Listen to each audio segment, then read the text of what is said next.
I think we got our one and only 4 o'clock game. We got number 23, Missouri, who's 4-0, traveling to Vanderbilt, who's 2-3. Missouri favored by 13.5 points on the SEC Network. Brady Cook, let him cook, for the Tigers, has gone 72 of 100, thrown for 1,073 yards, 7 touchdowns to 0 interceptions. Cody Schrader's had 65 carries for 403 yards and 2 touchdowns.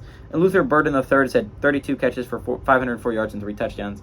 A.J. Swan for the Commodores has gone 93 of 173, thrown for 290 yards, 11 touchdowns to 7 interceptions. A lot of bad mistakes with the football for A.J. Swan, 2 of them being last week for pick sixes that really cost them in the Kentucky game.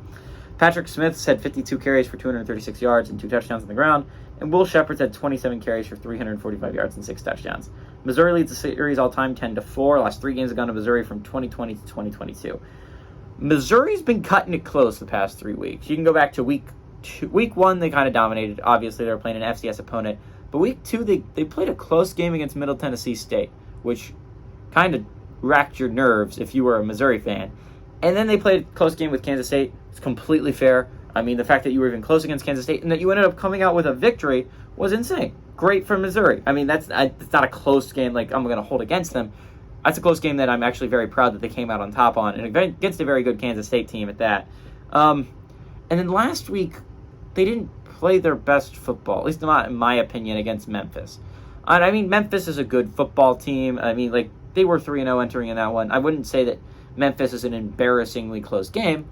It's not like Middle Tennessee State bad, which Middle Tennessee State has been pretty awful since they played Missouri. But Memphis is a good football team. They're gonna play in a really good game. I would have loved to talk about, but unfortunately Memphis isn't playoff eligible anymore. I would have loved to talk about Memphis Boise State because I thought that was gonna be a fascinating football game.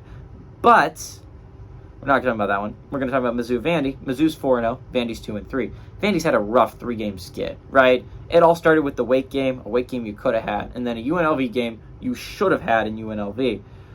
But then you got just absolutely destroyed by Kentucky. Was not close. Kentucky destroyed you. Kentucky looked like the much better football team.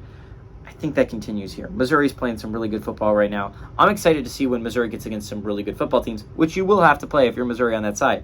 Not to mention Georgia's on your side, but Tennessee and Florida are also ranked football teams that are playing good football right now. Kentucky is playing good football right now. South Carolina, despite being 2-2, is playing good football right now. I'm excited to see a lot of these teams play Missouri because I think that side of the SEC is arguably the strongest and the deepest that we've seen in a while. It's not just like Georgia going to run through everyone. It looks like everyone is going to give Georgia at least a run for their money. I think Missouri could legitimately do that. I think Missouri's a really good football team. Give me Missouri to win and cover on the road.